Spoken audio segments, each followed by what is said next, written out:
The first job to be done when I'm selling. Part one, I got to get them to like me. If somebody doesn't like you, they'll never listen to you. How long does it take? I don't know. How long is your sales cycle? What are you selling? Is it transactional? Is it relationship based? How big is it? How many no's or fears are there on the other side of that? Okay. So I got to get them to like me. Now, if I can button that down and tell you really simply, what is it like? How do I get somebody to like me? Here's the simplest way. Okay. People like people that understand them.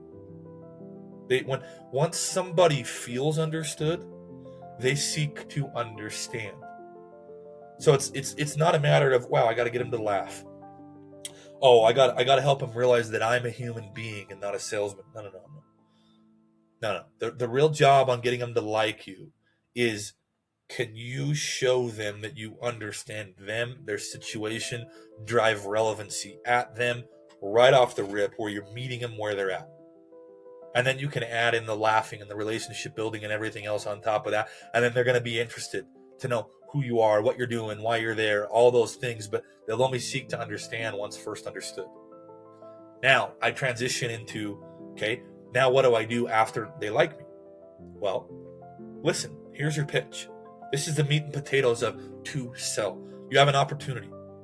Can you give them a reason to say yes? Can you connect your product to their lifestyle? Can they see that by doing said thing or working with you or taking your job, they're going to feel happier and attain success? Is their life going to look better as a result of doing that? Well, this is where you have to drive relevancy. So often I hear people pitch and just follow a script, and I call it, you're just creating footholds to close off air. There's nothing there. If the person was honest when they were looking at you, they would be like, dude, I have no reason to say yes. Like, you're just talking to talk.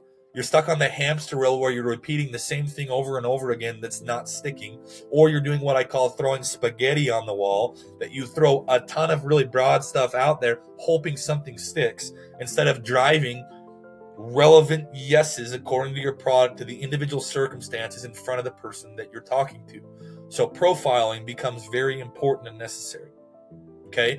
Now, after I do that and their ears are on me, again, if they're not listening when I'm pitching them, one of two things is happening. Either your pitch sucks, you're not really driving reasons to say yes, there isn't real relevancy, or they don't like you.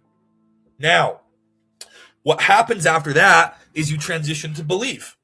So believing is, yeah, not only do I hear you, but I believe you. I believe it's going to work. I believe it's going to do that. I believe you're going to do what you say you're going to do. Now we can go on to finally buy. Once they like you, listen to you, and believe you, buying is the only default action that happens out of that.